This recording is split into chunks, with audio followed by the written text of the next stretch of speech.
Welcome to Kenton Teaches. Enjoy the video. In this video, I will show how to make a sketch effect in Illustrator. First, open Illustrator and create a new document. Place your desired vector shape or text onto the artboard. It's a good idea to duplicate this object, keeping the original safe. Then, convert the duplicate to a raster image.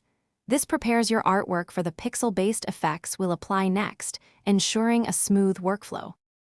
Now let's add some texture. With your rasterized object selected, navigate to the Effect menu. Choose Distort and Transform, then Roughen.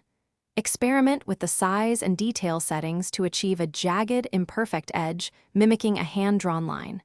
A size of around 2% and detail of 10 can be a good starting point. This step is crucial for breaking up the clean vector lines. To enhance the sketch feel, we'll add some grain. Go back to the Effect menu, then choose Texture and select Grain. Play with the intensity and contrast sliders to find the perfect level of grit. A medium intensity, perhaps around 50, often works well. Finally, set the blending mode of this layer to multiply. This helps the grain interact realistically with your underlying artwork, making it look like it's drawn on textured paper. For the finishing touches, grab the pencil tool. You can add some freehand lines or cross-hatching to further enhance the sketch aesthetic.